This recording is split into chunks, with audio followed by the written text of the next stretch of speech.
আসসালামু আলাইকুম ভিউয়ার্স। এখন আমরা 44তম বিসিএসে আসা একটি প্রশ্ন সমাধান করব। প্রশ্নটা ছিল ক্রয় মূল্য বিক্রয় মূল্যের দ্বিগুণ হলে শতকরা লাভ বা ক্ষতির পরিমাণ কত। এই অঙ্কটা আমরা শর্টকাট টেকনিকে করার ট্রাই করব। সেক্ষেত্রে বলা হয়েছে ক্রয় মূল্য বিক্রয় মূল্যের দ্বিগুণ, তাহলে আমরা লিখতে পারি ক্রয় মূল্য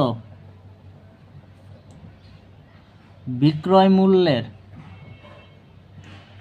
যদি দ্বিগুণ হয়, তার মানে দ্বিগুণ হলে বিক্রয় মূল্যটা কি হবে? ক্রয় মূল্যের অর্ধেক হবে। বিক্রয় মূল্য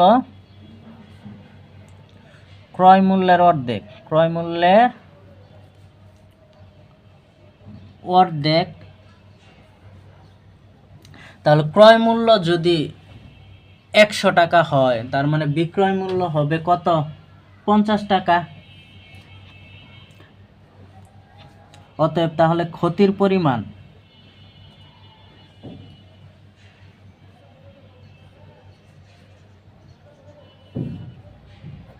লিখতে পারি আমরা কি হবে? 100 মাইনাস 50, বা ক্ষতির পরিমাণ পার্সেন্ট বা হারে যদি নেই আমরা, তাহলে হবে 50%। এই অঙ্কটা এখন আমরা বিস্তারিতও করতে পারি। সেক্ষেত্রে আমাদের বিস্তারিত ক্ষেত্রে এত বা 50%ও লিখতে পারি এখানে। তাহলে বিস্তারিত ক্ষেত্রে এখন আমরা করতে পারি, মনে করি ক্রয় মূল্য 100 টাকা।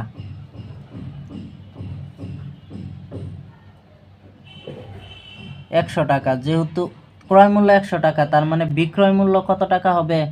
অর্ধেক, যেহেতু 50 টাকা। অতএব ক্ষতি হয় কত টাকা?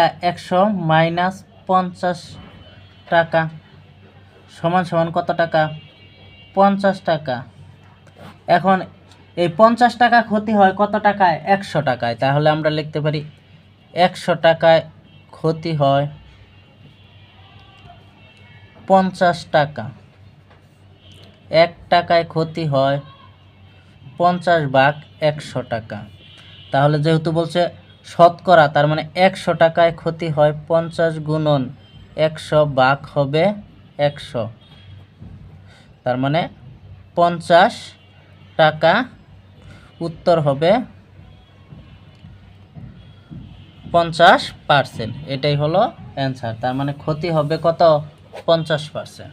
আশা করি বুঝতে পেরেছো।